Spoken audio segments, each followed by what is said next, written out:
वक्रतुंड महाकाय सूर्यकोटि समाप्रभ निर्विघ्नं कुरु मे देव सर्वकार्येषु सर्वदा। या कुन्देन्दु तुषारहार धवला या शुभ्रवस्त्रावृता या वीणावरदण्डमण्डितकरा या श्वेतपद्मासना या ब्रह्माच्युत शङ्कर प्रभूतिभिर्देवे सदा वन्दिता। सा मां पातु सरस्वती भगवती निःशेषजाड्याप। गुरुर्ब्रह्मा गुरुर्विष्णु गुरुर्देवो महेश्वर गुरुर्साक्षात् परं ब्रह्म तस्मै श्री गुरुवे नमः। नमो देव्यै महादेव्यै शिवाय सततं नमः। नमः प्रकृते भद्राय नियत प्रणतास्मृताम। आइए हनुमंत बिराजिए कथा कहूँ मति अनुसार। प्रेम सहित गादी धरो पधारिए पवन कुमार सिया वर रामचंद्र की जय। रघुवीर रामचंद्र की जय। पवन सुत हनुमान की जय। उमापति महादेव की जय। श्री सद्गुरुदेव की जय। बोलो रे भाई सब संतन की जय। मंगल मूर्ति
शक्ति जगदम्बे मैया की जय।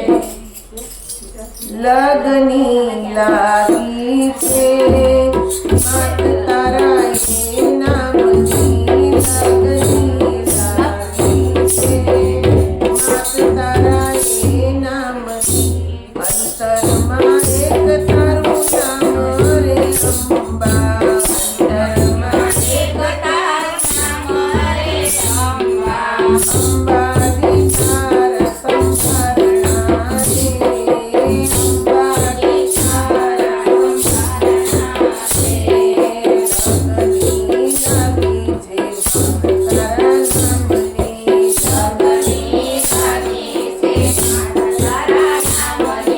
माता पिता के मात सुता ने बेसता माता पिता के मात सुता ने बेसता माता पिता के मात सुता ने बेसता माता पिता माता सुता ने बेसता।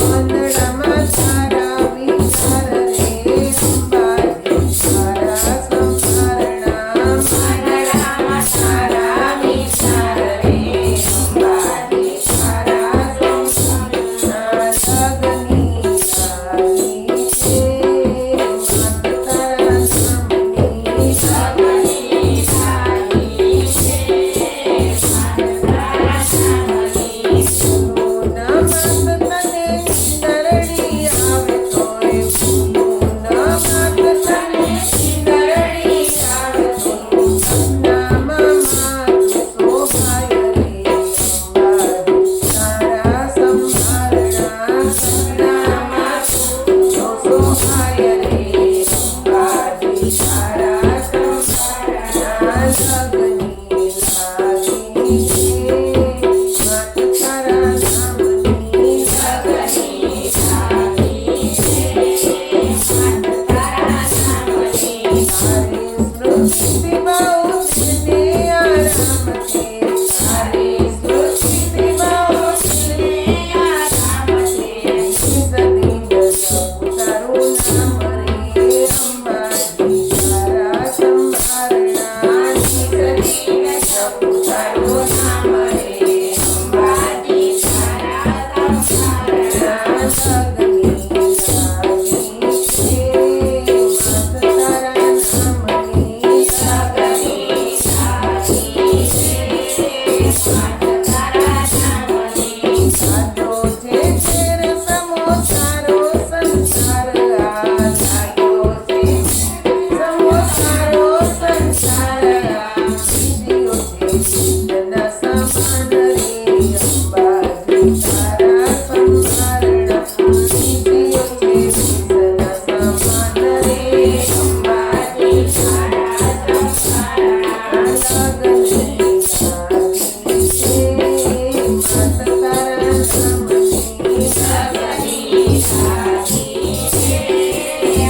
કાલે આપણે કથા જોઈ હતી કે ભગવાન શંકરે ચિત્રરૂપને પોતાના દૂત બનાવી ને ભગવાન વિષ્ણુ પાસે મોકલા ને ચિત્રરૂપે ભગવાનનો જે સંદેશ હતો ભગવાન શંકરનો એ ભગવાન વિષ્ણુને આપ્યો.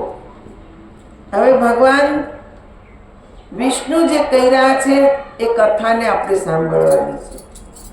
વ્યાસજી કહે છે જન્મેજય ચિત્રરૂપની વાત સાંભળીને ભગવાન વિષ્ણુએ કહ્યું બહુ સરસ એવું જ થશે. પછી તેમણે ચિત્રરૂપને શંકરજી પાસે જવાની આજ્ઞા આપી.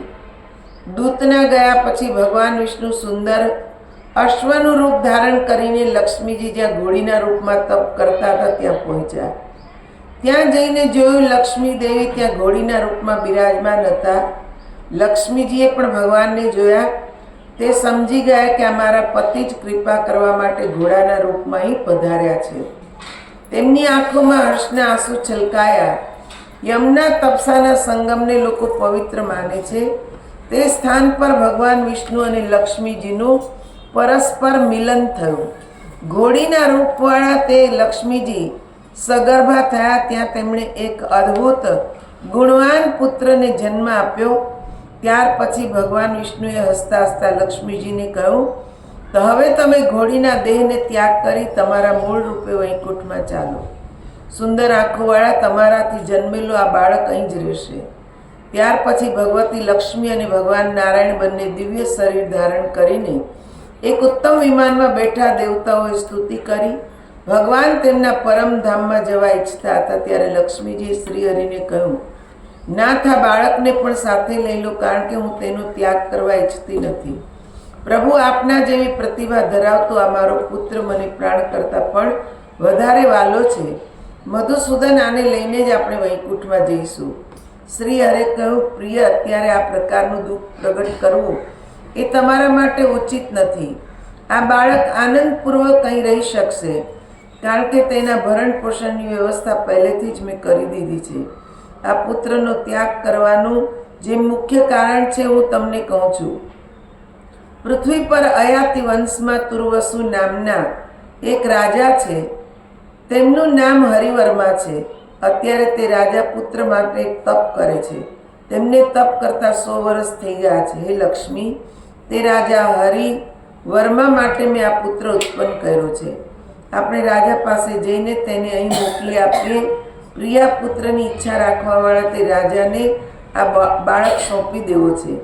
તે પ્રેમથી તેને પોતાના ઘેર લઈ જશે.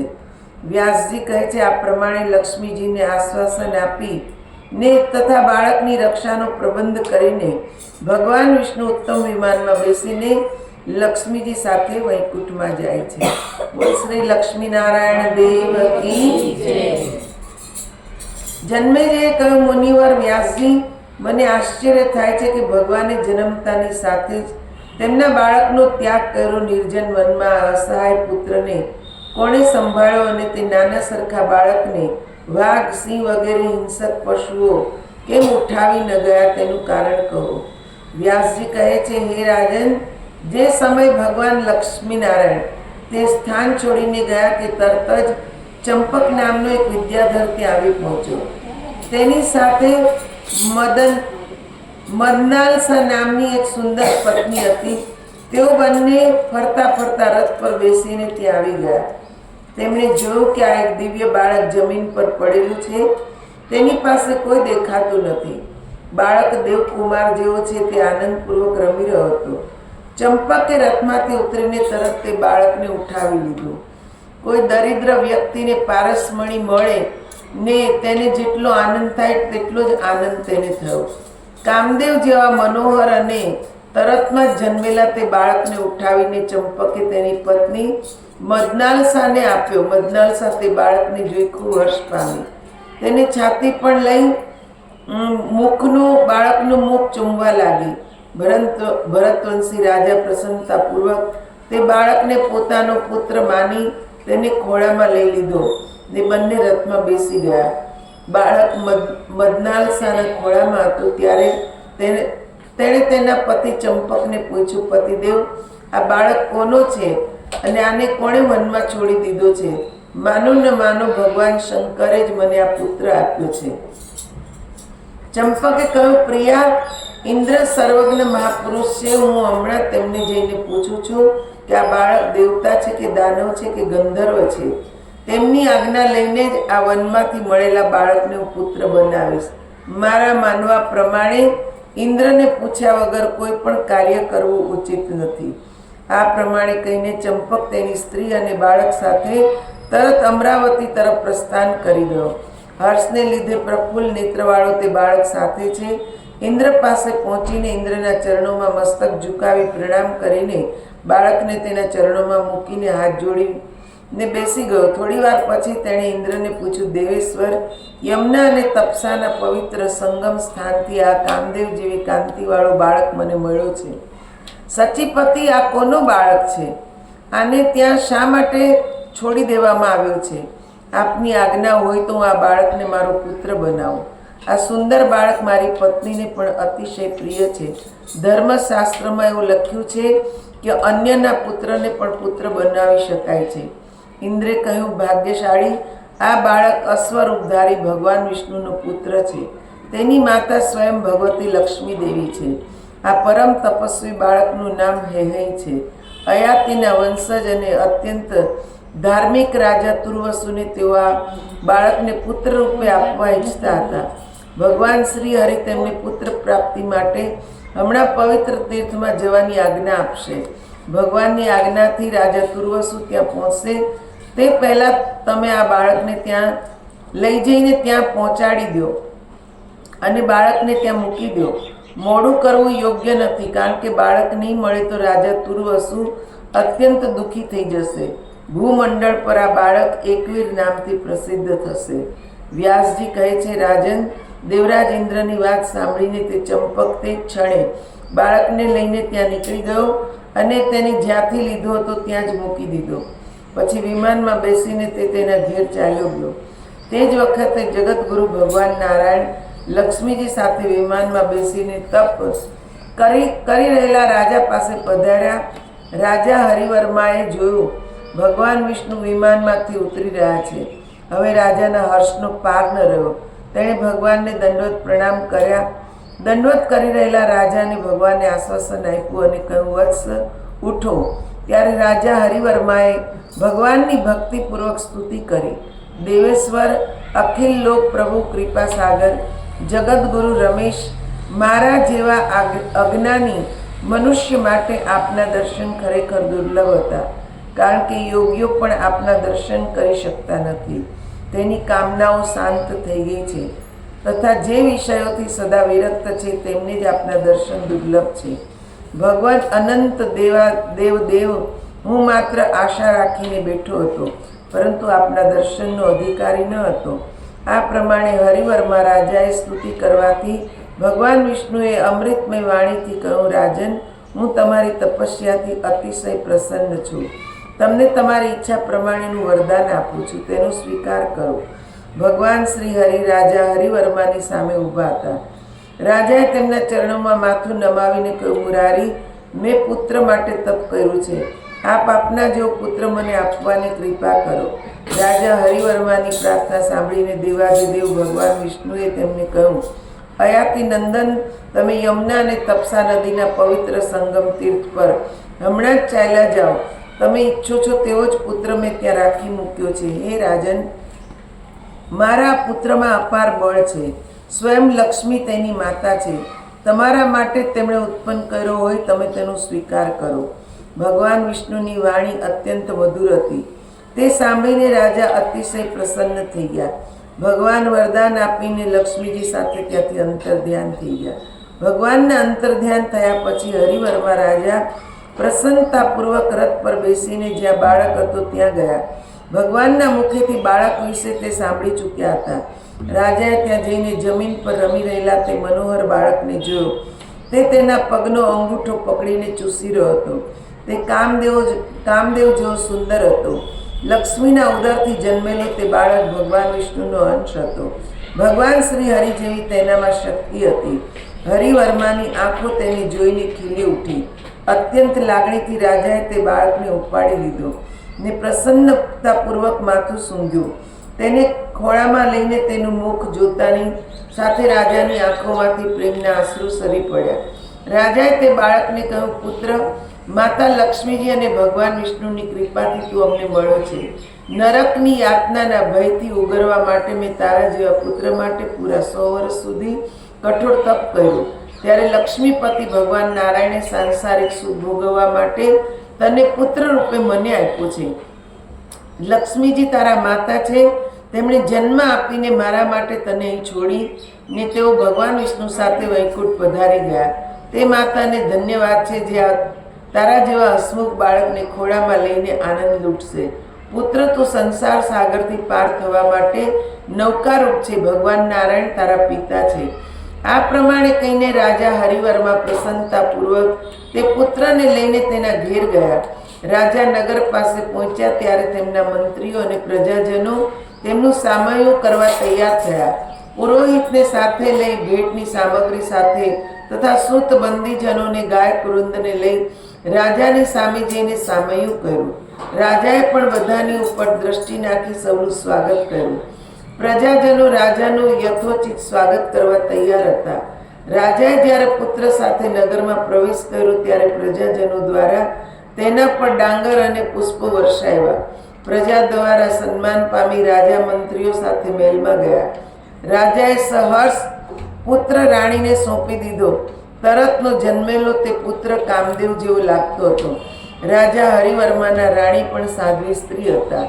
તેમણે અભિનવ પુત્રને ખોળામાં લીધો અને રાજાને પૂછ્યું, મહારાજ, કામદેવ જેવો રૂપાળો આ સુજન્મા બાળક તમને ક્યાંથી પ્રાપ્ત થયો?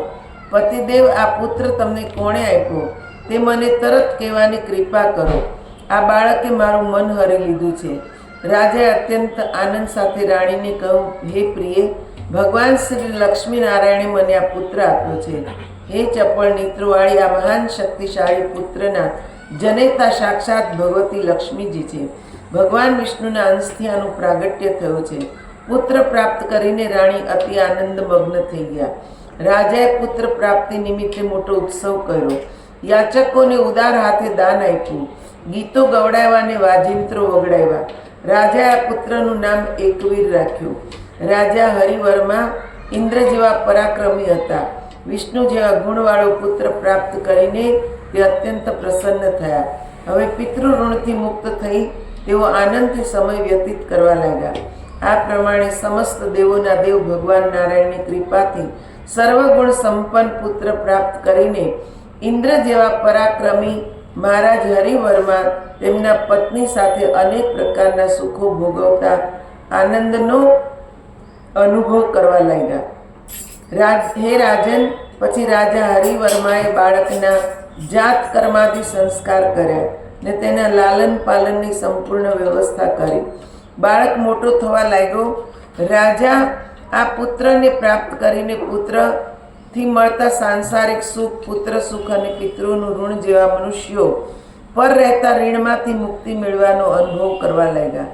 6ઠા મહિને બાળકનો વિધિપૂર્વક અન્નપ્રાશન સંસ્કાર કરાવી 3જા વર્ષે મુંડન સંસ્કાર કરાયો. દરેક સંસ્કાર વખતે બ્રાહ્મણોનું આદર સાથે પૂજન કરી ગાયો વગેરેનું દાન આપ્યું અને યાચકોને પણ સંતુષ્ટ કર્યા. 11મા વર્ષે બાળકના યજ્ઞોપવિત સંસ્કાર કરાવી તેને ધનુર્વેદનો અભ્યાસ કરાવવાની વ્યવસ્થા કરી.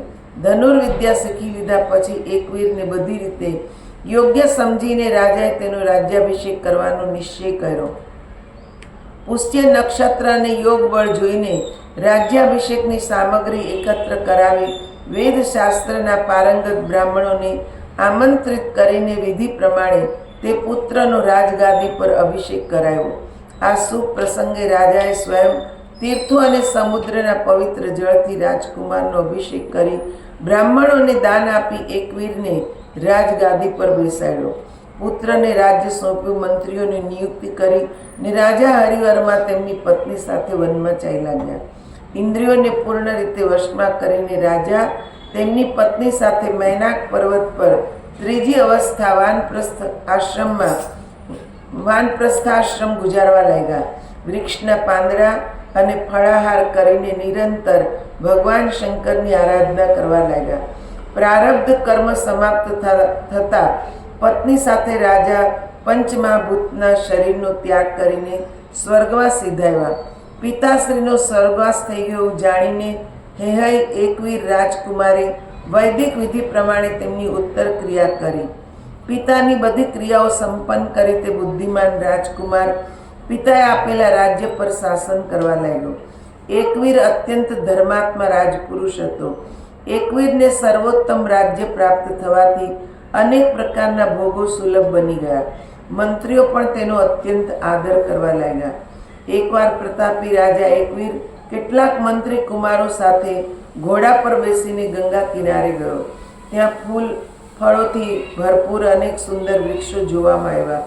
કોયલોનો ટવકાર અને ભમરાઓના ગુંજનથી તે વૃક્ષો અત્યંત શોભતા હતા. ત્યાં મુનિઓના અનેક આશ્રમોમાં વેદ ધ્વનિ થઈ રહ્યો હતો. હવનના ધુમાડાથી આકાશ છવાઈ ગયું હતું. આજુબાજુમાં હરણના બચ્ચા છલાંગો મારી રહ્યા હતા. પાકેલી ડાંગરની અનેક ક્યારીઓ હતી. ગોવાલણો તે ક્યારીઓની રખવાળી કરતી હતી. ખીલેલા ભરપૂર કમળોથી શોભતા અને મનમોહક સરોવરો ત્યાં દ્રષ્ટિગોચર થતા હતા. અશોક, ચંપો, ફણસ, બોરસલ્લી, તિલક, લીમડો, પારિજાત, સાગ, તાલ, તમાલ વગેરે વૃક્ષો પણ ત્યાં હતા. થોડે દૂર આગળ વધ્યા ત્યાં તેમણે ખીલેલું કમળ જોયું. તે કમળમાંથી અત્યંત તીવ્ર સુગંધ આવેલી હતી. રાજા એકવીરે જોયું કે ત્યાં જળના દક્ષિણ ભાગમાં કમળના નેત્રવાળી એક સુંદર કન્યા રુદન કરી રહી હતી. તેના શરીરની કાંતિ સુવર્ણ જેવી હતી. તેના માથા પર સુંદર કેશ વાળ હતા. શંખના આકારની સુંદર ડોક હતી. પાકેલા ગિલોડા જેવા હોઠવાળી તે કન્યાની પાતળી કમર હતી. સુંદર નાકવાળી ને સર્વાંગ સુંદર તે કન્યા તેની સખીથી દૂર થઈને ખૂબ જ દુઃખ સાથે વિલાપ કરીને આંખોમાંથી આંસુ વહાવતી ટીટોડીની જેમ રડી રહી હતી. આ રડતી કન્યાને જોઈને રાજા એકવીરે તેના દુઃખનું કારણ પૂછ્યું. હે સુંદર નાકવાળી, તું મને જણાવ કે તું કોણ છે? હે સુંદર મુખવાળી, તારા પિતા કોણ છે? હે સુંદરી, કહે તો ખરી, તું કોઈ ગંધર્વ કે દેવકન્યા તો નથી ને? તું શા માટે રડે છે? હે બાળા, તું અહીં એકલી કેમ ઊભી છે? હે કોયલ જેવા સ્વરવાળી, તને કોણે છોડી દીધી છે? તારા પતિદેવ અથવા પિતા અત્યારે ક્યાં છે? તું મારી સામે તારું દુઃખ જણાવવાની કૃપા કર. હું તારું દુઃખ દૂર કરવા તૈયાર છું. હે નાજુક અંગવાળી, મારા રાજ્યમાં કોઈને ચોરોથી, રાક્ષસોથી કે અન્ય કોઈ પ્રકારના દુઃખની પીડા સતાવતી નથી. હું પૃથ્વી પરનો રાજા છું. મારા શાસનકાળમાં કોઈ ભયંકર ઉત્પાતો થવા સંભવ નથી. કોઈને વાઘ અથવા સિંહનો ભય નથી. હે સુંદર સાથળોવાળી, અસહાય બનીને તું કેમ વિલાપ કરે છે? તને શું દુઃખ છે? મને જણાવ. હે સુંદરી, જગતમાં પ્રાણીઓના દૈવિક દેવતાઓ દ્વારા અને માનસિક મનુષ્યો દ્વારા અતિ કઠોર દુઃખોને દૂર કરવા મારું મુખ્ય કાર્ય છે. હું આ અદ્ભુત વ્રતનું સભાનતાથી પાલન કરું છું. હે વિશાળ નેત્રોવાળી, જણાવ, તારી માનસિક ચિંતા હું અવશ્ય દૂર કરીશ. આ પ્રમાણે રાજા એકવીરની વાત સાંભળીને તે મધુર સ્વરવાળી કન્યાએ તેમને કહ્યું, હે રાજેન્દ્ર, સાંભળો, હું મારા દુઃખનું કારણ જણાવું છું. રાજન, દુઃખ વિના માણસ શા માટે રડે? હે મહાબાહુ, હું મારું રડવાનું કારણ બતાવું છું. આપના રાજ્યની બહાર એક પરમ ધાર્મિક રૈભ્ય નામના રાજા છે. તેમની સ્ત્રીનું નામ રૂકમરેખા છે. રાજાને કોઈ સંતાન નથી. તેમના પત્ની રૂકમરેખા સુંદર, રૂપવાન, ચતુર, પતિવ્રતાને બધા જ શુભ લક્ષણોથી સંપન્ન છે. પરંતુ પુત્રના અભાવથી દુઃખી થઈને તેમણે રૈભ્ય રાજાને કહ્યું, હે સ્વામીનાથ, મારા જીવનનું શું પ્રયોજન છે? મારા વ્યર્થ જીવનને ધિક્કાર છે. કારણ કે સંતાનહીન વંધ્યા સ્ત્રી જગતમાં ક્યારેય સુખી થઈ શકતી નથી. આ પ્રમાણે પત્નીની પ્રેરણાથી રૈભ્ય રાજા ઉત્તમ એવો પુત્રેષ્ઠી યજ્ઞ કરવા તૈયાર થયા. તેમણે યજ્ઞના વિશેષ બ્રાહ્મણોને બોલાવીને વિધિપૂર્વક યજ્ઞ કાર્ય સંપન્ન કર્યું. પુત્રની ઈચ્છાથી તે રાજાએ શાસ્ત્રની આજ્ઞા પ્રમાણે ખૂબ ધન દાનમાં આપ્યું. યજ્ઞમાં સતત ઘીની આહુતિઓ અપાયેલી હતી. ત્યારે અત્યંત પ્રજ્વલિત અગ્નિની જ્વાળાઓથી યજ્ઞાગ્નિમાંથી એક સુંદર અંગવાળીને શુભ લક્ષણોવાળી કન્યા નીકળી. તેને બ્રાહ્મણોએ અગ્નિકુંડમાંથી લઈને તેમની પાસે બેસાડી ને રૈભ્ય રાજાને કહ્યું, રાજન, આ પુત્રીનો સ્વીકાર કરો. આ કન્યા બધા જ ઉત્તમ લક્ષણવાળી છે. આ કન્યા યજ્ઞકુંડમાંથી ઉત્પન્ન થઈ છે. આ કન્યા મણિયોની માળા જેવી દેખાય છે. આ કન્યા એકાવલી નામથી પ્રખ્યાત થશે. રાજન, પુત્ર સમાન આ કન્યાને પ્રાપ્ત કરી તમે સુખી થશો. રાજેન્દ્ર, ભગવાન વિષ્ણુએ તમને આ કન્યા આપી છે. આ કન્યાને પ્રાપ્ત કરીને સંતોષ માનો, તમારા માટે કલ્યાણકારી થશે. હોમ કરનારા બ્રાહ્મણોની વાત સાંભળીને રૈભ્ય રાજાએ તે કન્યા સામે જોયું ને અત્યંત પ્રસન્ન થઈ તેને ખોળામાં બેસાડી. પછી તેમની પત્ની રૂકમરેખાને સોંપી દીધી. કન્યા સોંપતી વખતે તેમણે કહ્યું, હે સુંદર ભાગ્યવાળી, તમે આ કન્યાનો પુત્રી રૂપે સ્વીકાર કરો. મનને મુક્ત કરનારી તે કન્યાની આંખો કમળ જેવી સુંદર હતી. તેને પ્રાપ્ત કરીને રાણી રૂકમ રેખાને અતિ આનંદ થયો. તેમને પુત્ર પ્રાપ્ત થયા જેવો આનંદ થયો. જાતકર્મ વગેરે બધા શુભ અને માંગલિક સંસ્કારો વિધિ પ્રમાણે કરાવ્યા. યજ્ઞની પૂર્ણાહુતિ વખતે રાજાએ બ્રાહ્મણોને ઉદારતાથી સારી સારી વસ્તુ દક્ષિણામાં આપી વિદાય કર્યા. રૈભ્ય રાજાને અપાર હર્ષ થયો. ચતુર પુત્રથી માતાને જેમ દરરોજ હર્ષ થાય તેવો જ હર્ષ રાણીને થવા લાગ્યો. રાજાએ પુત્ર જન્મના જેવો જ ઉત્સવ મનાવ્યો. તેમના મનમાં પુત્રી અને પુત્રમાં લેશ માત્ર ભેદ નથી. તેઓ પુત્રીને અત્યંત સ્નેહથી ઉછેરવા લાગ્યા. હે ઉત્તમ બુદ્ધિવાળા, હું તે રૈભ્ય રાજાના મંત્રીની કન્યા છું. મારું નામ યશોવતી છે. હું અને એકાવલી બંને સરખી ઉંમરની છીએ. રૈભ્ય રાજાએ મને રાજકુમારી સાથે રમવા માટે તેની સખી બનાવી હતી. એકાવલી હંમેશા મારી સાથે રહેતી હતી.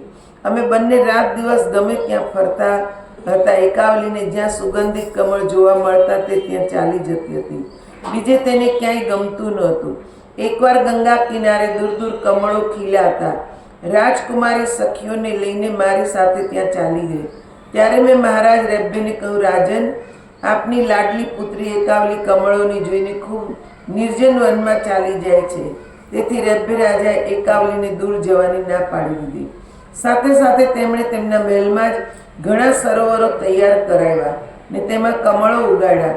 કમળ ખીલી ગયા તે કમળો પર ભમરાઓ ગુંજવા લાગ્યા. આમ છતાં કમળો પ્રત્યે આસક્તિ હોવાને કારણે રાજકુમારી બહાર ચાલી જતી હતી. ત્યારે રાજા રૈભ્યના આદેશથી કેટલાક શસ્ત્રધારી રક્ષકો તેની સાથે જતા હતા. હું અને બીજી સખીઓ પણ સાથે જતી હતી. આ પ્રમાણે તે સુંદર રાજકુમારી મનોરંજન માટે ગંગા કિનારે હંમેશા આવ્યા કરતી હતી. અહીંયા અધ્યાય 20 ને 21 પૂર્ણ થાય છે. યશોવતીએ કહ્યું, એક સમય સુંદર અંગવાળી એકાવલી સવારે તેની સખીઓ સાથે મહેલમાંથી ચાલી નીકળી. તેની ઉપર ચામારો ઢોળતા સાથે અંગરક્ષકો પૂરી વ્યવસ્થા હતી. રાજેન્દ્ર, તે સુંદર રાજકુમારી સાથે ચાલનારા રક્ષકો હાથમાં હથિયાર લઈને સંપૂર્ણપણે સાવધાન હતા. હું પણ તેની સાથે હતી. સુંદર કમળો જોવા માટે તે રાજકુમારી અહીં આવી હતી. સાથે કેટલીક સખીઓ પણ હતી. જ્યારે હું અને એકાવલી રમતમાં વ્યસ્ત હતા તે સમય એકાએક એક કાલકેતુ નામનો મહાન દાનવ બીજા કેટલાક રાક્ષસો સાથે ત્યાં આવી પહોંચ્યો. તેની સાથેના બધા જ રાક્ષસોના હાથમાં પરી, તલવાર, ગદા વગેરે બાણ હતા. રાજકુમારી એકાવલીનું રૂપ અત્યંત મનોહર છે. દુષ્ટ કાલકેતુની નજર તેના પર પડી. રાજન, તે સમય એકાવલીને કહ્યું, હે કમળ જેવા નેત્રવાળી, જો કોઈ આ દાનવ આવ્યો છે તેથી આપણે રક્ષકો પાસે ભાગી જઈએ. રાજન, આવો વિચાર કરીને મારી સખી એકાવલી અને હું ભયભીત થઈને ભાગીને તરત રક્ષકો પાસે પહોંચી ગયા. ત્યારે કાલકેતુએ હાથમાં મોટી ગદા ઉઠાવીને દોડીને અમારી પાસે આવ્યો. તે દાનવના પ્રભાવથી રક્ષકો દૂર ખસી ગયા ને તેથી કમળ જેવા નેત્રોવાળી એકાવલી તે રાક્ષસના હાથમાં આવી ગઈ. તે વખતે રાજકુમારી અત્યંત ગભરાઈ ગઈ. તે ધ્રુજવા લાગી અને રડવા લાગી. મેં તે દાનવ કાલકેતુને કહ્યું, તું આ રાજકુમારીને છોડી દે. હું તારી સાથે આવવા તૈયાર છું. મારો સ્વીકાર કર. પરંતુ મારી વાત સાંભળ્યા વિના એકાવલીને લઈને તે ત્યાંથી ચાલ્યો ગયો. રક્ષકોએ ઊભો રહે એમ કહ્યું, પણ બળવાન કાલકેતુ રોકાયો નહીં. ભયંકર યુદ્ધ થયું. તે દૈત્યોની સાથે અનેક હથિયારધારી રાક્ષસો હતા. તેમણે તેમના સ્વામીનું કાર્ય સિદ્ધ કરવા ખૂબ જ સાવધાનીપૂર્વક યુદ્ધ કર્યું ને બધા દૈત્યોએ રક્ષકોને મારી નાખ્યા. રાજકુમારી તેમના કબજામાં આવી ગઈ. ત્યાર પછી દાનવ સેના સાથે તે રાક્ષસ રાજકુમારીને લઈને પોતાના નગર તરફ જવા લાગ્યો. કાલકેતુએ પકડેલી તે રાજકુમારી રડી રહી હતી. તેને રડતી જોઈ હું પણ તેની પાછળ પાછળ જવા લાગી જ્યાં કાલકેતુ તેને લઈ જઈ રહ્યો હતો. ત્યાં ગઈ મને થયું કે મારી સખી મને જોઈને ધીરજ ધારણ કરી શકે. અને થયું પણ એવું, જ્યારે એકાવલીએ મને તેની સાથે આવતી જોઈ ત્યારે તેના હૃદયને થોડી શાંતિ થઈ. હું રાજકુમારી પાસે ગઈ અને તેની સાથે વાતો કરવા લાગી. રાજેન્દ્ર, મારી સખી એકાવલી દુઃખથી ખૂબ ગભરાયેલી હતી. તેના શરીરમાંથી પસીનો ટપકી રહ્યો હતો. હું તેની પાસે ગઈ ત્યારે તે મને ગળે વળગીને અત્યંત વિલાપ કરવા લાગી. તે વખતે કાલકેતુએ મારા પ્રતિ પ્રેમ દેખાડતા પ્રમાણે કહ્યું કે હે ચંચળ નેત્રોવાળી, તારી આ સખી એકાવલી ભયભીત થઈ ગઈ છે. તું તેને આશ્વાસન આપીને મારો સંદેશો આપ. હે પ્રિય, મારું આ નગર સ્વર્ગ જેવું છે, સુખદાયી છે. હવે તું તેના નજીક આવી ગઈ છે. હું તારો દાસ બની ગયો છું, છતાં તું કરુણાથી આ પ્રમાણે કેમ રડી રહી છે? સુંદર આંખો વાળી સ્વસ્થ થઈ જા પ્રમાણે કહીને દુરાત્મા કાલકેતુ મને સાથે ઉભેલીને પણ તેની સાથે રથમાં બેસાડી ખૂબ જ ઉતાવળે પોતાના મનોહર નગરમાં લઈ ગયો. તેની સાથે મોટું સૈન્ય હતું. તે દૈત્યનું મોઢું ખીલેલા કમળ જેવું પ્રસન્ન હતું. ત્યાં પહોંચીને તે દાનવે મને એકાવલીને એક ભવ્ય મહેલમાં રાખ્યા. તે ભવનની ચોકી કરવા અનેક રાક્ષસો મૂકી દીધા. હે રાજન, બીજા દિવસે કાલકેતુએ મને કહ્યું, તારી સખી એકાવલી વિરહથી ગભરાઈ ગઈ છે, તેથી તે ચિંતાગ્રસ્ત છે. તું તેને સમજાવ. હું તેને મારી પત્ની બનાવવાની ઈચ્છા રાખું છું ને એને સુખેથી ભોગવવા માંગુ છું. હે ચંદ્ર સમાન મુખવાળી, હવે આ રાજ્ય પર તારો અધિકાર થશે. હું હંમેશા તારા માટે સેવક બની ગયો છું. તે દાનવ વારંવાર આવા શબ્દો કહી રહ્યો હતો. તે સાંભળીને મેં તેને સ્પષ્ટ જવાબ આપ્યો કે હે રાજન, આવી અપ્રિય વાત મારા મુખેથી નીકળશે નહીં. તમે જાતે તેને કહો. મારા કયા પ્રમાણે તે દુરાત્માએ મારી પ્યારી સખી એકાવલીને વિનયપૂર્વક કહ્યું, હે પાતળા પેટવાળી, તે મારા ઉપર મંત્ર પ્રયોગ કર્યો છે. કાંતા, તે મંત્રથી પ્રભાવિત મારું હૃદય હવે તારા વશમાં છે. તેથી હું તારે આધીન થઈ ગયો છું, તેમાં કોઈ સંશય નથી. હે કલ્યાણી, તું મને પતિ બનાવ અને સફળ થા.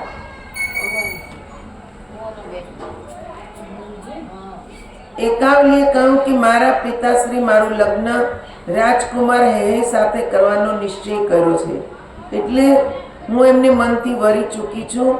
હું એના સિવાય બીજા કોઈને પતિ બનાવી શકું એમ નથી. આ મારો સિદ્ધાંત અટલ છે. પિતા તેની કન્યા જેને સોંપવા ઈચ્છે, કન્યા તેને જ પતિ બનાવે છે. કન્યા હંમેશા પરતંત્ર છે. પોતાની ઈચ્છાથી તે ક્યારેય કંઈ કરતી જ નથી. એકાવલી આ પ્રમાણે કહું છતાં દુરાત્મા કાલકેતુ તેના નિશ્ચયમાંથી ડગ્યો નહીં. એકવીરે એને મનાવવાનો ખૂબ જ પ્રયત્ન કર્યો, પણ છતાંય કે જે એકાવલી એની સાથે લગ્ન કરવા માટે તૈયાર ન થઈ. યશોમતી બોલવા લાગી, હે રાજન, હું નાનપણથી ભગવતી જગદંબાના બીજ મંત્રનું ધ્યાનપૂર્વક જપ કરવા ઈચ્છું છું. એક સિદ્ધ બ્રાહ્મણની કૃપાથી મને આ મંત્ર પ્રાપ્ત થયો છે. રાજન, જ્યારે હું કાલકેતુના બંદીગૃહમાં હતી ત્યારે મેં આ બીજ મંત્રનું ચિંતન શરૂ કર્યું. આમ તો હું અત્યંત પરાક્રમવાળા ચંડી દેવીની આરાધના હંમેશા કરું છું. ઉપાસના કરવાથી ભગવતી બંધનમાંથી મુક્ત કરી દેશે એ નિશ્ચિત છે. ભક્તો પર કૃપા કરનારા તે શક્તિ દેવી તમામ અભિલાષાઓ પૂરી કરવા સમર્થ છે. જે પોતાના સામર્થ્યથી જગતનું સર્જન, પાલન અને સંહાર કરે છે તે દેવી ભગવતી તો નિરાકાર, નિરાશ્રય છે. તે સર્વરૂપમય ને સર્વવ્યાપક છે. આવું મનમાં વિચારીને વિશ્વના અધિષ્ઠાત્રી, જેમનો કલ્યાણકારી સૌમ્ય વિગ્રહ છે, જે લાલ રંગના વસ્ત્રો ધારણ કરે છે, તેમનું ધ્યાન કરવા લાગી. મનમાં જ ભગવતીના રૂપનું સ્મરણ કરીને બીજ મંત્રનો જપ કરવા લાગી.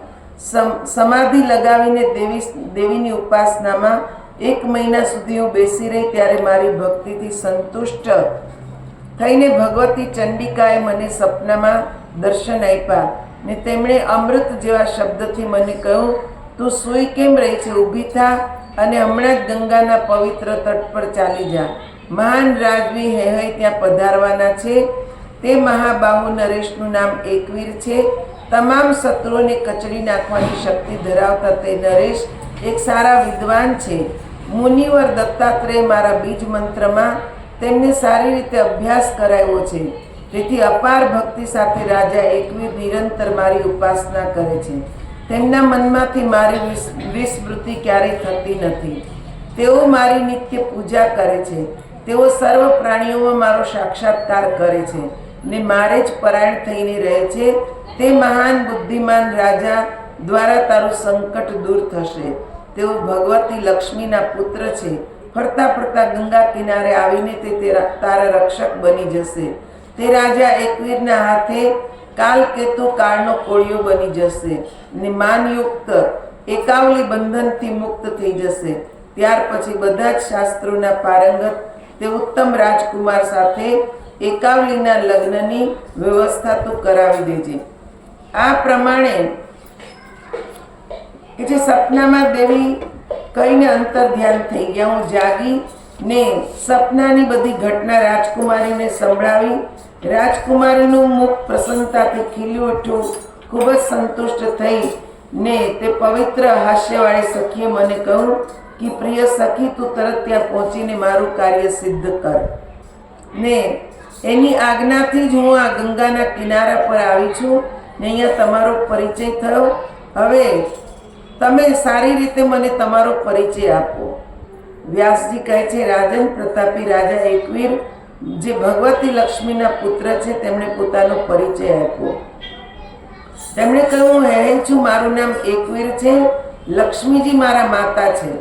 તે સર્વપ્રથમ બધા લોકથી ચડિયાતા તારી સખી એકાવલીના રૂપનું વર્ણન કર્યું. તેનાથી મારું મન વિહ્વળ થઈ ગયું છે.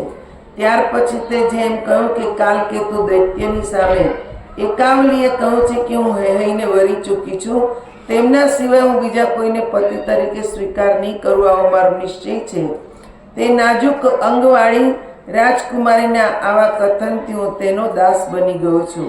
હવે હું એની સાથે લગ્ન કરીશ. ને આમ કહીને રાજા એ સખી સાથે રાક્ષસની પાસે પહોંચે છે. એની સાથે યુદ્ધ થયું ને એ યુદ્ધની અંદર એ દૈત્યને મારી રાજા કન્યા પાસે પહોંચે ને કન્યાનો સ્વીકાર કરે, એની સાથે વિધિપૂર્વકના લગ્ન કરે છે. આ પ્રમાણે વ્યાસજીએ કે જે કથા એકવીર ને એકાવલીના લગ્નની કથા આપણને સંભળાવી. વ્યાસજી કહે છે કે હેહયનું જે મેં વર્ણન કર્યું એ સિવાય હવે તને જે કંઈ જાણવાની ઈચ્છા હોય તે તું મને કહે. આ પછીની કથા કે જે નારદજી ને મોહ ઉત્પન્ન થયો ને મોહ થવાથી એ રાજાને મોહ થવાથી નારદજીને મોહ થવાથી ભગવાન વિષ્ણુ પાસે ગયા ને જઈને એમને કીધું કે મારે પણ લગ્ન કરવા છે. મને પણ એક સુંદર કે છે તમારા જેવું સુંદર રૂપ આપો. મેં એક રાજકુમારીને જોઈ છે ને એની સાથે મારે લગ્ન કરવા છે. તો ભગવાને કે છે નારદજીને વાંદરાનું સ્વરૂપ આપી દીધું ને નારદજી ત્યાં ગયા ને ત્યાં કે છે બધા જ રાજકુમારોની સભામાં કે જે નારદજીને વાંદરાના સ્વરૂપે જોયા તો ત્યાં શિવજીના દૂત પણ બેઠેલા હતા. બંને દૂત વારંવાર નારદજીને જોઈને હસ્યા જ રાખે. કેમ કે એ રાજાની જે રાજકુમારી હતી એ લક્ષ્મીજીનો અંશ હતી ને એની ઈચ્છા ભગવાન કે છે વિષ્ણુ સાથે લગ્ન કરવાની હતી. એટલે એણે નારદજી પાસે ગઈ, મોઢું મચકોડી ને આગળ નીકળી ગઈ ને જ્યાં ભગવાન વિષ્ણુ કે જે બેઠા હતા એમના ગળામાં વરમાળા પહેરાવી દીધી ને ભગવાન વિષ્ણુની સાથે એ રાજાની રાજકુમારીના લગ્ન થઈ ગયા. આ જોઈ નારદજીને બહુ ગુસ્સો આવ્યો કે આ કોણ છે. ને ધ્યાન કરીને જોયું તો સ્વયં ભગવાન વિષ્ણુ જ કે જે રાજકુમારીને લઈને ગયા. પણ ખ્યાલ તો આવી જ ગયો એમને કે આ રાજકુમારી કોઈ સાધારણ નથી, આ માતા લક્ષ્મીજીનો અંશ છે. પણ ક્રોધ આવેલો તો ક્રોધનું સ્વરૂપ કાળું છે. એટલે નારદજીએ ભગવાન વિષ્ણુને શ્રાપ આપી દીધો કે તમે મને જે વાંદરાનું સ્વરૂપ આપ્યું એવું જ કે છે તમને કે છે જ્યારે મુશ્કેલીમાં હશો ત્યારે વાનરો જ તમારી સહાયતા કરશે. અત્યારે જેમ એક સ્ત્રીને માટે હું તડપું છું એવું જ કે છે તમારે પણ કે છે જંગલની અંદર સ્ત્રીને માટે તડપવું પડશે. એટલે જ ભગવાનને જે 14 વર્ષનો વનવાસ મળ્યો ને સીતાજી માટે વન ભટક્યા, સીતાજી માટે લડ્યા, આ બધું નારદજીના શ્રાપનું કારણ હતું. એટલે દરેક ઘટનાની પાછળ કંઈક ને કંઈક રહસ્ય છુપાયેલું હોય છે. હવે આપણે એ કથા જોવાની છે કે ભગવતી કે જે ભગવાન શંકર સાથે જ્યારે એમના લગ્ન થયા ત્યારે સતીના રૂપમાં હતા. પણ માતા સતીના પિતાએ દક્ષ રાજાએ જ્યારે યજ્ઞ કર્યો ત્યારે ભગવાન શંકરને નિમંત્રણ આપ્યું નહીં. ને બધા જ દેવતાઓના વિમાન દક્ષ રાજાના રાજ્ય તરફ જતા જોયા. એટલે સતી માતા પૂછે ભગવાન શંકરને કે આ બધા દેવતાઓ ક્યાં જઈ રહ્યા છે. ભગવાન શંકરે કીધું તમારા પિતાએ યજ્ઞ આરંભ્યો છે, આ બધા દેવતાઓ ત્યાં જઈ રહ્યા છે. કે બધા દેવતાઓ જઈ રહ્યા છે તમને નિમંત્રણ ન મળ્યું.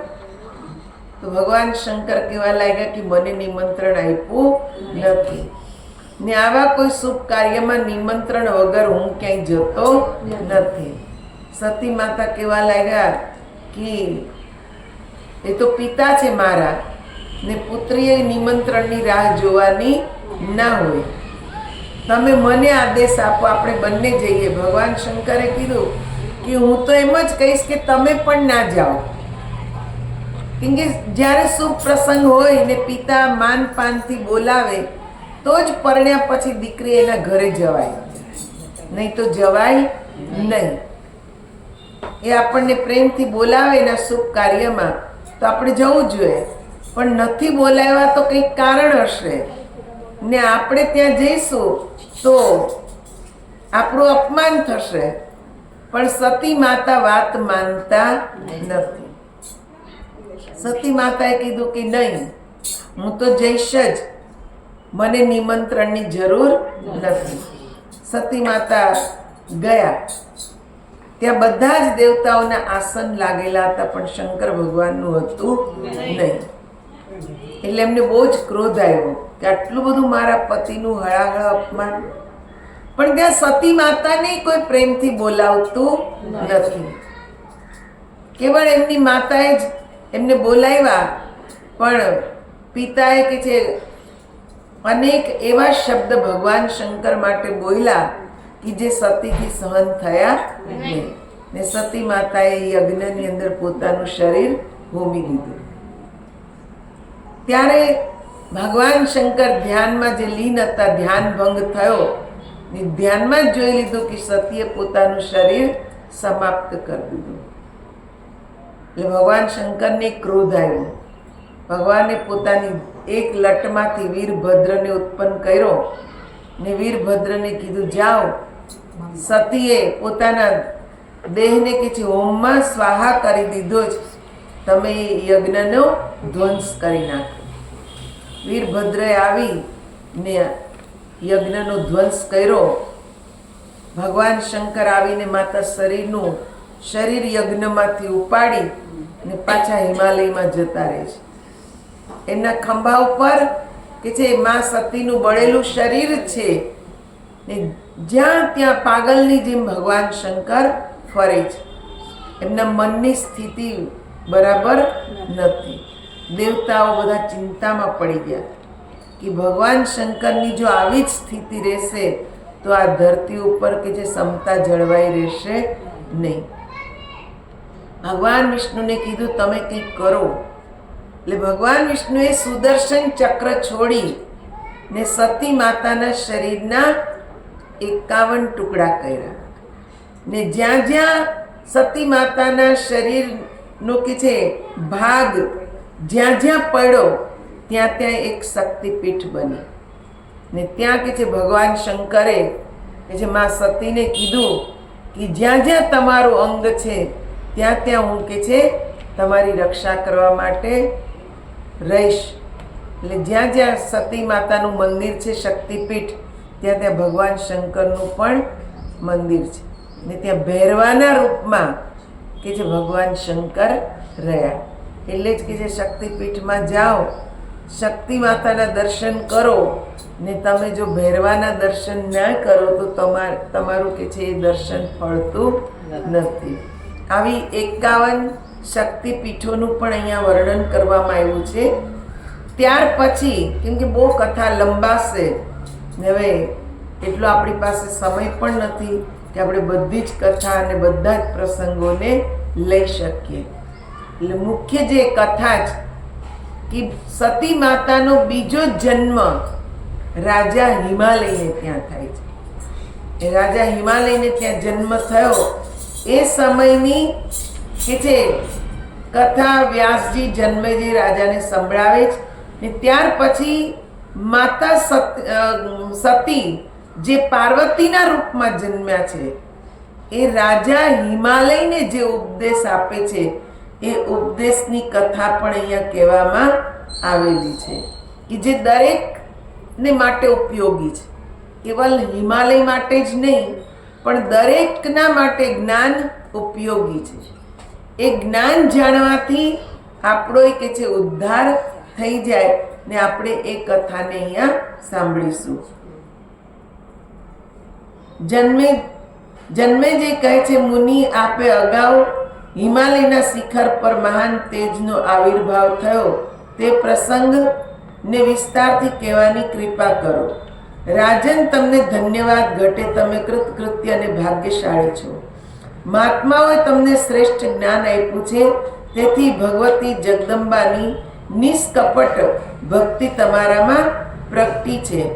હે રાજન સાંભળો, પ્રાચીન પ્રસંગ કહી રહ્યો છું. જ્યારે સતીનું શરીર યોગાગ્નિમાં ભસ્મ થઈ ગયું ત્યારે ભગવાન શિવજી દેશ દેશાંતરમાં ફરતા ફરતા કોઈ એક જગ્યાએ જઈને બેઠા. તેઓ મનને અંતર્મુખ કરીને ભગવતી જગદંબાનું ધ્યાન કરવા લાગ્યા.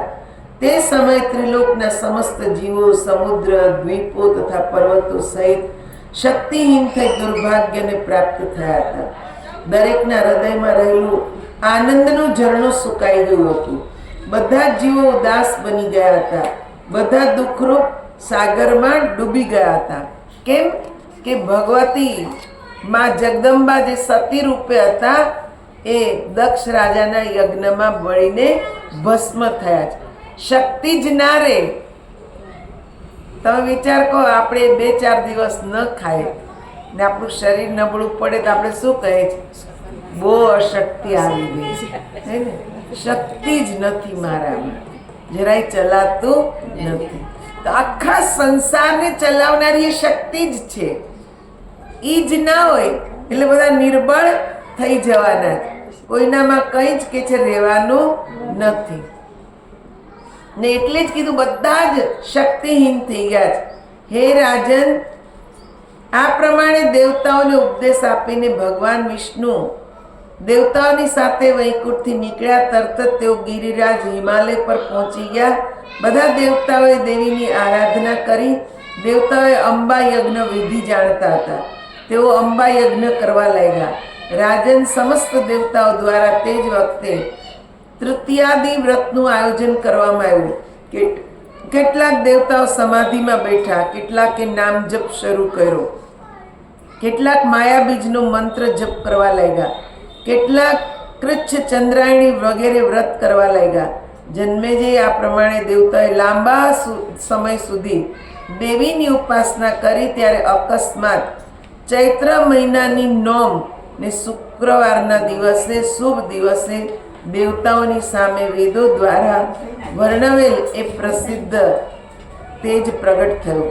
ચારે વેદો પ્રગટ થઈને તેમની ચારે દિશાથી સ્તુતિ કરવા લાગ્યા. તે જ્યોતિ કરોડો સૂર્ય જેવી પ્રકાશમાન હતી. શું પ્રગટ થયું? જ્યોતિ. જ્યોતિ જ સર્વમાં વ્યાપક છે. પછી આ માનવના રૂપ અનેક ધારણ કરી શકે, પણ મૂળભૂત સ્વરૂપ શું છે? જ્યોતિ, પ્રકાશ. એટલે જ આપણે ભગવાન સામે દીવો પ્રગટાવીએ છીએ. એ જ્યોતિનું પ્રતીક છે. અસલી આરાધના તો જ્યોતિ છે, પણ આપણે જે દીવો પ્રગટાવીએ છીએ ને પ્રતિકાત્મક છે. એને પ્રગટાવવા માટે ઘી જોઈએ, રૂ જોઈએ, કોળિયું જોઈએ, પ્રગટાવવા માટે માચીસ જોઈએ. આ બધું હોય તોય દીવો પ્રગટે છે. પણ આપણી અંદર સ્વયં જ્યોતિ છે. એને પ્રગટાવવા માટે ગુરુની જરૂર છે. ગુરુ આપણને બતાવી દે છે કે આ તમારી અંદર આ જ્યોતિ છે, એનું તમે ધ્યાન કરો. બસ આટલી જ જરૂર છે. જેમ માચીસ આમ પ્રગટાવે કે જેને ઘસીએ ને જેમ અગ્નિ પ્રગટ થાય, એમ કે જે સદગુરુનો કે છે આંગળીનો સ્પર્શ થાય આપણા ત્રીજા નેત્રમાં ને આપણી અંદર એ જ્યોતિ પ્રગટ થાય, આપણને એનું દર્શન થાય. કરોડો ચંદ્રમા જેવા તે શીતળ હતા. કરોડો વીજળીની જેમ તે જ્યોતિ ચળકી હતી. તેનો રંગ લાલ હતો. તે જ્યોતિ બહુ ઊંચી પણ ન હતી ને બહુ નીચી પણ ન હતી. તે મધ્યમ હતી. આદિ અને અંત રહિત તે તેજ પુંજને હાથ કે આંગળીઓ ન હતી. તેમાં સ્ત્રી પુરુષ કે નપુંસક કોઈ રૂપ સ્પષ્ટ દેખાતું નહોતું. આપણે એમ કહીએ ભગવાનના દર્શન સદગુરુ કરાવે તો એ કાંઈ ચાર હાથવાળા ભગવાન ન બતાવે. એ જટાધારી શિવના દર્શન ન કરાવે. અષ્ટભુજાળી માં દુર્ગાના દર્શન ન કરાવે. શું કરે? 16મા નેત્રમાં આંગળી વડે સ્પર્શ કરી ને અંદર એ ભગવતીનું તેજ સ્વરૂપ છે એનું દર્શન કરાવે છે. કીધું ને, એ કોઈ સ્ત્રી નથી, પુરુષ નથી, એને આંગળીઓ નથી, મુખ નથી, કાંઈ જ નથી, ખાલી એક પ્રકાશ છે. ને પ્રકાશ મોટોય નથી, નાનોય નથી. આપણી અંદર આપણા શાસ્ત્ર એમ કે છે અંગૂઠા જેટલો જ પ્રકાશ છે, અંગૂઠા જેટલો, એટલું જ સ્વરૂપ અંદર બિરાજમાન. પણ એ સ્વરૂપ છે તો આપણું અસ્તિત્વ છે, ને નથી તો આપણું કંઈ જ નથી. પછી રામ બોલો ભાઈ, રામ. રાજન તે તેજ પુંજથી દેવતાઓની આંખો અંજાઈ ગઈ. પછી ધૈર્યપૂર્વક જ્યારે તેજ પુંજ તરફ જોવા લાગ્યા ત્યારે તેમને એક પરમ દિવ્ય મનોહર દેવીના દર્શન થયા. કેમ કે પછી દેવીએ પ્રગટ થવાનું છે ને, એટલે એને રૂપ ધારણ કર્યું, પણ બતાવ્યું મૂળ સ્વરૂપ શું છે? પ્રકાશ. તમને ગુરુ દ્વારા તમારી અંદર એક પ્રકાશ દેખાવા લાગે તો સમજવું કે તમને ભગવતીના, ભગવાનના દર્શન થઈ ગયા. તેમના બધા અંગો અત્યંત સુંદર હતા, સુકુમાર હતા. ભગવતી કે જે ખૂબ જ સુંદર 4 ભુજા વાળા હતા. દેવતાએ દેવીને કે જે નમસ્કાર કર્યા. મહાદેવી શિવાને નમસ્કાર કરીએ છીએ. પ્રકૃતિ અને મંગળ સ્વરૂપ દેવીને નમસ્કાર. બધા વારંવાર કે જે દેવીને નમસ્કાર કરે છે. તપથી પ્રકાશમાન, અત્યંત તેજસ્વી, કર્મફળની કામનાથી બધા લોકો દ્વારા આરાધિત દુર્ગા દેવી, અમે આપની શરણમાં આવ્યા છીએ.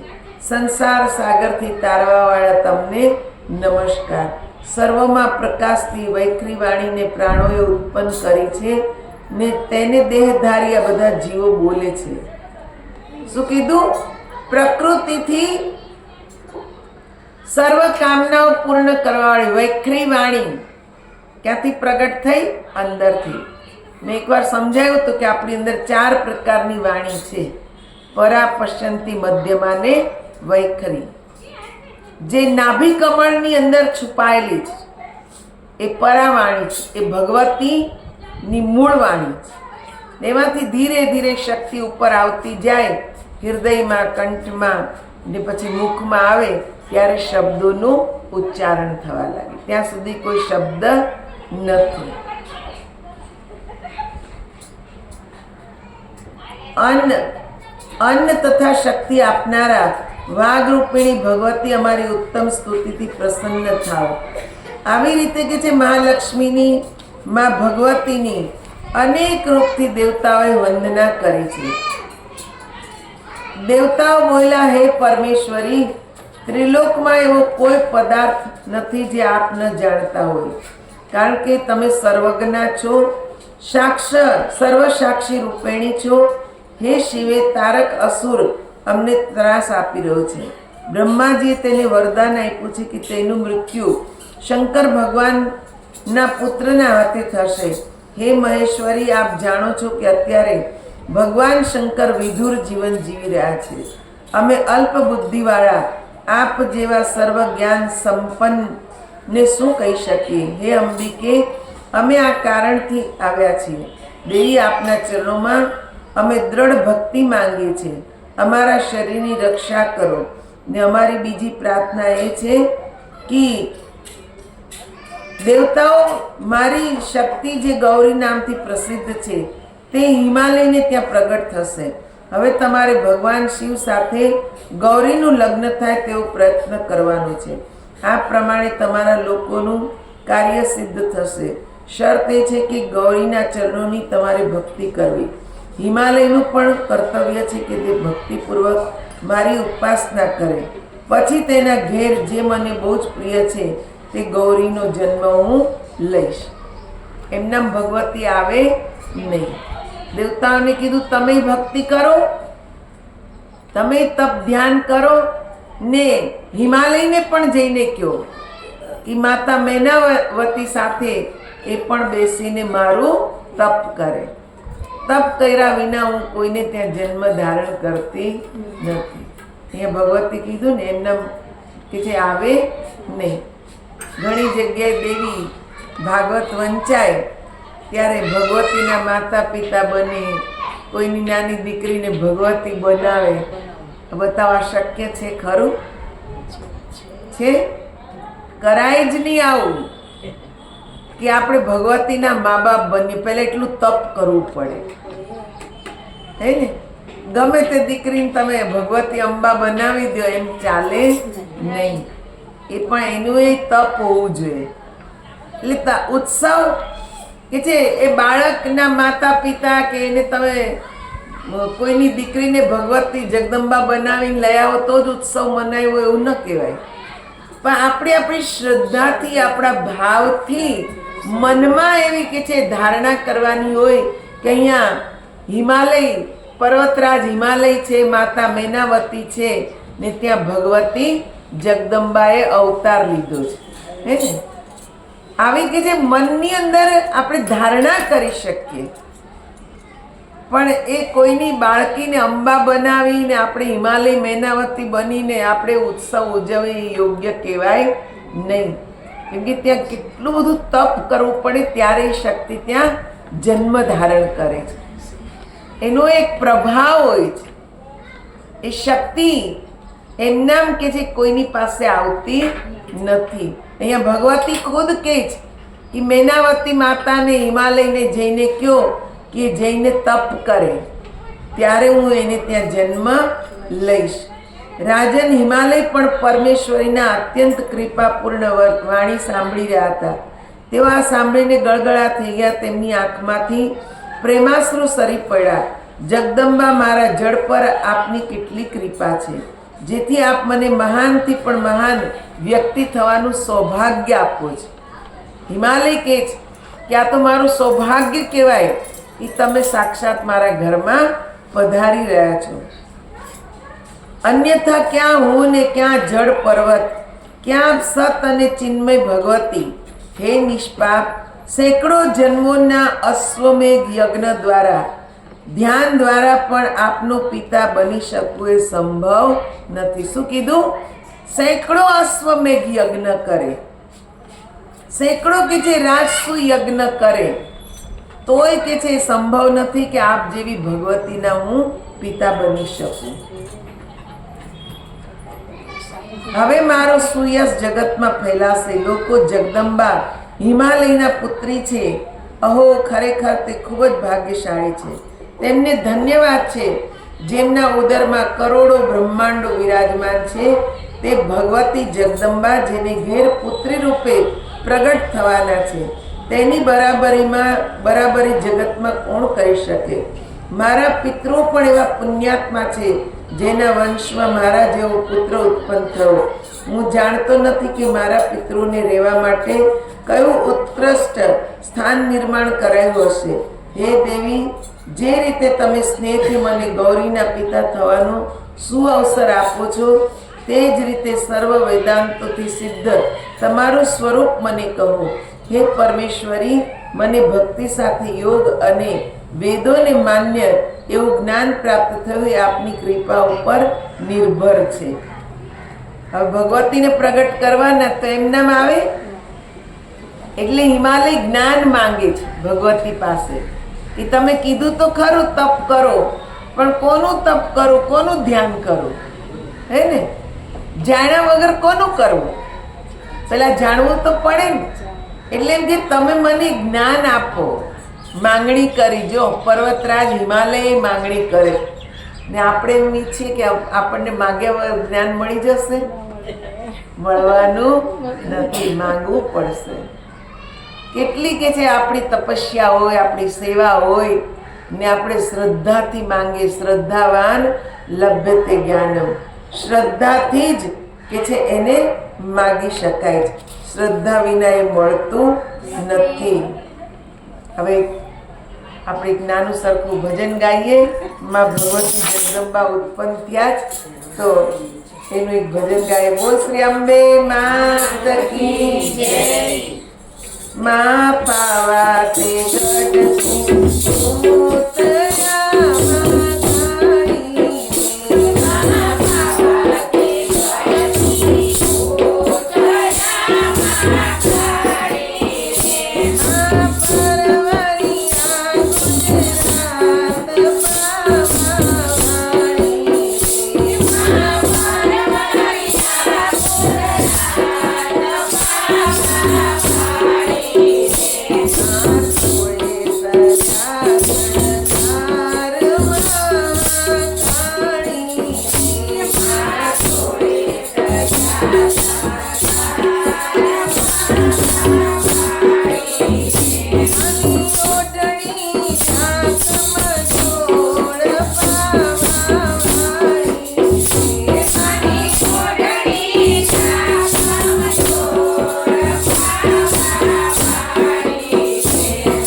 દેવીએ હિમાલયને કહ્યું, હે હિમાલય, મારી માયા શક્તિએ અખિલ જગતની રચના કરી છે.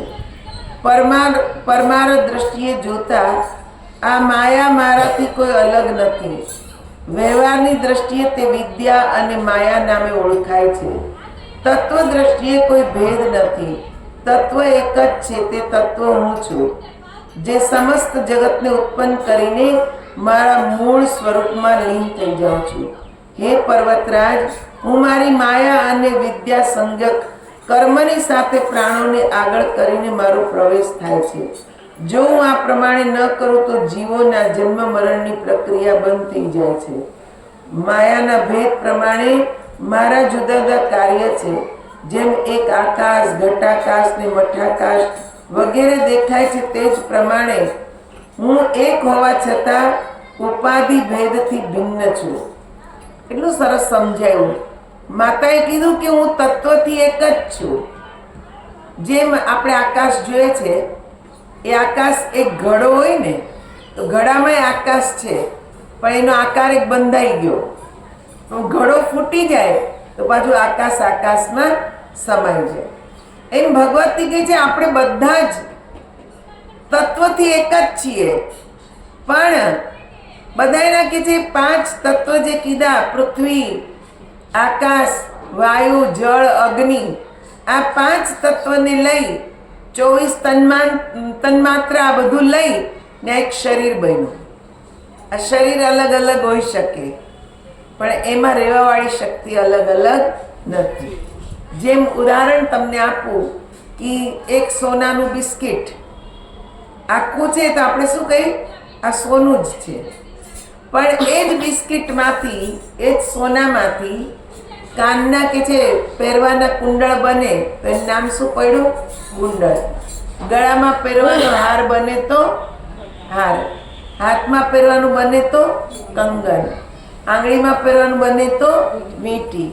પણ તત્વથી જુઓ તો સોનું. ત્યાં બધું કે છે સોની આગમાં નાખીને ઓગાળ નાખે તો સોનું જ રહી જાય. પછી ત્યાં વીંટી, હાર, કુંડળ, કંકન રહે નહીં. એ સોનું જ છે. એમ આપણે દેખાવમાં બધા ભિન્ન ભિન્ન છીએ. એમ બધા દેવી દેવતા બધા દેખાવમાં ભિન્ન ભિન્ન છે, અલગ અલગ લાગે છે. રામ અલગ, કૃષ્ણ અલગ, મહાદેવ અલગ, હે ને, વિષ્ણુ અલગ. આ બધા શરીરથી, નામથી અલગ અલગ દેખાય છે, પણ તત્વથી જુઓ તો બધા એક જ છે. બધામાં એક જ પ્રકાશ છે. તમારામાં મારામાં એક પ્રકાશ છે. એ પ્રકાશ નીકળી ગયો એટલે આપણે કે છે 5 તત્વમાં ભળી જવાના. પછી આપણું કોઈ અસ્તિત્વ રહેતું નથી. તો કે છે આ માયાના પ્રભાવથી આપણને બધામાં ભેદ દેખાય છે, પણ માયા હટી જાય તો ભેદ સમાપ્ત થઈ જાય. કેમ કે માયા, મન છે ને માયાથી ગ્રસિત છે, એટલે મન બધામાં ભેદ જુએ. પણ એ જ મન માયાથી હટી જઈ ને પરમ તત્વમાં જોડાઈ જાય તો પછી એ ભગવતીના મંદિરે જાય કે શિવજીના મંદિરે જાય, રામના મંદિરે જાય, ત્યાં બધે એને એક પ્રકાશ જ દેખાય, એને અલગ અલગ મૂર્તિ દેખાય નહીં. બધું એક જ છે. કોઈ વ્યક્તિ બેઠો હોય ને તો એમાં એને ઈ જ સ્વરૂપ દેખાય કે આમાં ભગવાન જ છે. ખાલી મંદિરમાં જ ભગવાન બેઠો છે એવું નથી. બધામાં એને ભગવાન દેખાય. કીડીમાંય ભગવાન દેખાય, એક હાથીમાંય ભગવાન દેખાય. ને આ ભેદ દ્રષ્ટિ મટે ત્યારે જ સાચા જ્ઞાની કહેવાય. ત્યાં સુધી આપણે જ્ઞાની નથી. ઘટાકાશ ને મહાકાશની જેમ જીવાત્મા ને પરમાત્માના ભેદથી કલ્પના સમજવી જોઈએ. મેં કીધું ને ઘટાકાશ એટલે ઘડાનું આકાશ, ઘડામાં જ સમાયેલું છે, ને એક વિશાળ આકાશ. એમ આ શરીરની અંદર તત્વ છે, એ જ તત્વ આ શરીરમાંથી નીકળે વિશાળ સ્વરૂપમાં સમાઈ જાય છે. આપણી અંદર ન રહેલો પ્રકાશ વિશ્વવ્યાપી પ્રકાશમાં ભળી જાય છે, એટલે એની મુક્તિ થઈ જાય છે. જે માયાના પ્રભાવથી જીવ અનેક છે, સ્વતંત્ર રીતે નહીં, તે જ પ્રમાણે માયાની આધીનતા સ્વીકારનારા બ્રહ્માદિ શાસકોમાં પણ વિવિધતાનું ભાન થાય છે. શરીર અને ઇન્દ્રિયો વગેરે સંઘાત રૂપી ભેદને ઉત્પન્ન કરવા વાળી અવિદ્યા જીવના ભેદમાં કારણ છે. હિમાલય જે ગુણ સંબંધી વાસનાના ભેદને જુદા કરે છે તે માયા છે. ગુણ સંબંધી વાસનાનો ભેદ અલગ કરે એ માયા. પછી આ બીનાબા અલગ, વિજયાબા અલગ. આ મન માયાના કારણે આપણી અંદર ભેદ બતાવે છે કે આ અલગ અલગ છે. આ સ્ત્રીનું શરીર છે, આ પુરુષનું શરીર છે, આ બાળક છે, આ ઘરડું છે. આ બધો ભેદ બતાવ્યો ને આ માયા. પણ ઈ જો હટી જાય તો બધામાં એક જ રૂપ દેખાય, પછી અલગ અલગ દેખાય નહીં. કોઈ સ્ત્રી નહીં, કોઈ પુરુષ નહીં, કોઈ ઘરડું નહીં, કોઈ યુવાન નહીં, કોઈ બાળક નહીં, બધા એક જ છે. બધામાં એક જ સ્વરૂપે પરમ તત્વ જે છે પ્રકાશ, એ જ બધામાં છુપાયેલો છે. હે ધરણીધર, બધો સંસાર મારામાં ઓતપ્રોત છે, કારણ કે દેહાભિમાની ઈશ્વર હું છું, લિંગ દેહાભિમાની વિષ્ણુ અને સ્થૂળ દેહાભિમાની બ્રહ્મા હું છું. વિષ્ણુ, રુદ્ર, ગૌરી, સરસ્વતી અને લક્ષ્મી બધા મારા જ રૂપ છે. સૂર્ય હું છું, ચંદ્રમા અને નક્ષત્ર પણ હું છું. પશુ, પક્ષી, ચંડાળ, તસ્કર, ચોર, વ્યાધ, કુરકર્મી, સત્કર્મી, મહાજન, સ્ત્રી, પુરુષ, નપુંસક આ બધા હું જ છું. ભગવતી કે બધું હું જ છું, મારામાં કંઈ અલગ કે છે દેખાતું નથી. જે કોઈ વ્યક્તિ જ્યાં પણ જોવા સાંભળવામાં આવે છે, ભલે પછી તે બહાર હોય કે અંદર, તે બધામાં વ્યાપક રૂપે રહેલી હું જ છું. ચરાચર કોઈ વસ્તુ એવી નથી જે મારાથી ભિન્ન હોય. જો તે મારા રહિત હોય તો તે વાંદણી સ્ત્રીના પુત્ર જેવું કહેવાય. જેમ એક જ દોરડું ભ્રમને લીધે સાપ અથવા માળાના રૂપમાં દેખાય છે, પરંતુ ખરેખર તે દોરડું જ છે, તે રીતે ઈશ્વર આદિ રૂપમાં મારી ભ્રાંતિ થાય છે, પરંતુ અધિષ્ઠાનની સત્તાથી બીજી કલ્પિત વસ્તુનું ભાન થતું નથી. તેથી મારી સત્તાથી આ ચરાચર જગતની સત્તા છે, તે સિવાય કશું જ નથી. હિમાલયે કહ્યું, હે દેવીશી, આપે હમણાં સર્વ અભિમાની વિરાટ સ્વરૂપનું વર્ણન કર્યું, તેવા રૂપના દર્શન કરવાની મારી ઈચ્છા છે. મારા પર અનુગ્રહ કરીને મને વિરાટ રૂપના દર્શન કરાવો. જો એણે ઈચ્છા વ્યક્ત કરી, બધું સાંભળીને પછી ઈચ્છા થાય જ કે હવે મારે આને જોવું છે. એણે કીધું તમે બધામાં જ છો, તો એ વિરાટ સ્વરૂપ મને બતાવો, એ તેજોમય સ્વરૂપ મને બતાવો. હિમાલયની વાત સાંભળીને બધા દેવતાઓને અત્યંત આનંદ થયો. તેમણે હિમાલયની વાતનું સમર્થન કરતા કહ્યું, અમારા બધાની પણ એ જ ઈચ્છા છે. ત્યારે દેવતાઓની ઈચ્છા જાણીને ભક્તોનો મનોરથ પૂરા કરનારા ભગવતી શિવા વિરાટ સ્વરૂપે પ્રગટ થયા. બધા દેવતાઓએ દેવીના વિરાટ રૂપના દર્શન કર્યા. તેમણે જોયું, આકાશ દેવીનું મસ્તક હતું, સૂર્ય ચંદ્રમાં તેના નેત્રો હતા, દિશાઓ રૂપી કાન હતા, વેદવાણીને વાયુ પ્રાણ હતા, વિશ્વ તેમનું હૃદય હતું, પૃથ્વી સાથળ હતી, પાતાળ નાભી, જ્યોતિચક્ર છાતી, મહરલોક ડોક અને જનલોક મુખ હતું, સત્યલોકથી નીચેનો તપોલોક લલાટ હતો, ઇન્દ્ર વગેરે ભુજાઓ હતી, શબ્દ કાન હતા, વિદ્વાનોની વાણી અશ્વિની કુમાર વિરાટ સ્વરૂપિણી ભગવતીની નાસિકા હતા, ગંધ ઘ્રાણેન્દ્રિય હતી, અગ્નિમય મુખ, દિવસ અને રાત બંને પલકો હતી, બ્રહ્માજી ભ્રમરો હતા, જળ તાળવું હતું, રસ જીભ હતું, યમરાજ રૂપી દાઢો હતી, સ્નેહ રૂપી દાંત હતા, માયા રૂપી હાસ્ય હતું, સૃષ્ટિ કટાક્ષ હતી, લજ્જા હોઠ હતા, લોભે નીચલો હોઠ હતો, અધર્વ પીઠ હતો, જગતના શ્રેષ્ઠ પ્રજાપતિ તે વિરાટ રૂપમાં લિંગ હતા, સમુદ્ર પેટ હતું, પર્વતો હાડકા હતા, નદીઓ નાળીઓ હતી, વૃક્ષો રૂમાવલી હતા, બધામાં સારી રીતે વ્યાપ્ત કામદેવ, યૌવન અને ગઢપણ એ ભગવતી મહેશ્વરીના આયુ હતા, મેઘ માથાના વાળ હતા, સવાર સાંજ સંધ્યા વસ્ત્ર હતા. રાજન તે સમયે ભગવતી ચંદ્રમાનું મન, જગદંબાનું મન ચંદ્રમા હતું. ભગવાન શ્રી હરિ વિવેક શક્તિ અને રુદ્ર અંતઃકરણ હતા. અશ્વ જાતિના તમામ પ્રાણી તે બધા વિરાટ સ્વરૂપ દેવીના કટી ભાગ હતા. અતલથી પાતાળ સુધી જેટલા મહાલોક છે તે બધા જગદંબાના કમર નીચેના ભાગ હતા. વિરાટ રૂપ એટલે આખો આ સંસાર, આ સંસારમાં જે કંઈ છે બધું ભગવતી જ છે, એને વિરાટ સ્વરૂપ કહેવાય. ભગવતી 1000 આંખો ને 1000 પગ લઈને પ્રગટ થયા નહીં, પણ ભગવતીએ દિવ્ય દ્રષ્ટિ આપી. એ દિવ્ય દ્રષ્ટિ દ્વારા જે અંદર આપણને તેજ દેખાય છે, એ તેજ આખા સંસારમાં છે એ ભગવતી જ છે. આવી રીતે કે જે સમજવાનું કહેલું છે. હિમાલય આત્માનો રથી માનો, શરીર જ રથ છે, બુદ્ધિ સારથી છે. આ શરીર શું છે? રથ છે. આત્મા એનો રથી છે, યાની રથ ચલાવનાર. આ શરીર રૂપી રથને ચલાવનાર કોણ છે? આત્મા. બુદ્ધિ સારથી છે, મન લગામ છે, ઇન્દ્રિયો ઘોડા છે ને વિષયોને જવાના માર્ગો સમજવા. ચિદાભાસ ઇન્દ્રિયો તથા મન તે 3 થી મુક્ત જે કુટસ્થ છે તે જ રથનું સ્વામી ભોગતા છે. એમ વિદ્વાનો કહે છે, જે મનુષ્ય અવિવેકી અસ્વાધીન મનવાળો અને સત્કર્મ રહિત હોય તે પરમાત્મા સ્વરૂપ પદને પામતો નથી, પરંતુ સંસારને પામે છે. જેનો બુદ્ધિરૂપી સારથી ચતુર છે તે મનરૂપી લગામને સાવધાનીથી પકડે છે.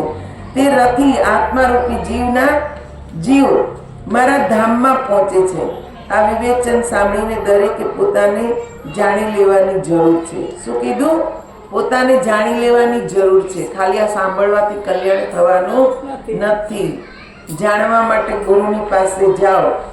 સાવધાન થઈને એક આસન પર બેસીને આત્માનું ચિંતન કરો. રાજન પહેલા યોગનો અભ્યાસ કરીને અક્ષરત્રય હ્રીમ હ્રીમનું ચિંતન કરવું. આ દેવીનો પ્રણવ મંત્ર છે. આ મંત્ર અને અર્થ બંનેનું ધ્યાન આવશ્યક છે. આ મંત્રમાં હકાર સ્થૂળ દેહ છે, રકાર સૂક્ષ્મ દેહ છે તથા ઈકારને કારણ દેહ કયો છે. રીંકાર એ સ્વયં હું છું. બુદ્ધિમાન પુરુષોએ આ પ્રમાણે સમષ્ટિ શરીરમાં ક્રમશઃ ત્રણેયને બીજો સમજીને સમષ્ટિ અને વ્યષ્ટિ બંને રૂપમાં એક જ મારું ચિંતન કરવું. ધ્યાન પહેલા મારા આવા સ્વરૂપની ધારણા કરવી આવશ્યક છે. ત્યાર પછી બંને આંખો બંધ કરીને મારું ભગવતી જગદંબાનું ધ્યાન કરવું. ધ્યાન કરતી વખતે પ્રાણ અને અપાન વાયુને સમાન સ્થિતિમાં રાખવા. દ્રષ્ટિ નાકના અગ્રભાગ પર સ્થિર કરવી. ધ્યાન વખતે વિષય ભોગોની આકાંક્ષા મનમાં બિલકુલ ના આવવી જોઈએ. કોઈમાં ન તો દોષ જોવો જોઈએ, ન કોઈ પ્રત્યે ઈર્ષા રાખવી. વિશુદ્ધ ભક્તિયુક્ત થઈને કોઈ પર્વતની ગુફામાં અથવા એકાંત સ્થાનમાં આસન લગાવી બેસી જવું. પછી વિશ્વમય હકારને રકારમાં, રકારને ઈકારમાં તથા પરમ જ્ઞાન સ્વરૂપ ઈકારને હિંકારમાં લય કરવો. છેવટે મારા સચ્ચિદાનંદમય અખંડ રૂપનું ચિંતન કરવું. રાજન આ પ્રમાણે ધ્યાન કરીને શ્રેષ્ઠ પુરુષો મારો સાક્ષાત્કાર કરી શકે છે. તેવું મારું સ્વરૂપ બની જાય છે, કારણ કે તેમની બુદ્ધિમાં પછી દ્વૈત ભાવ રહેતો નથી. આ પ્રકારે યોગયુક્ત થઈને જે મારા સર્વોત્તમ સ્વરૂપનું દર્શન કરી લે છે તે કર્મરૂપી અજ્ઞાનથી તરત નષ્ટ થઈ જાય છે. બોલ શ્રી અંબે માત કી જય. જ્ઞાન આપી દીધું ભગવતીએ. સમજ પડી? પડી સમજ? નહીં. ગુરુ વિના સમજણ નહીં પડે.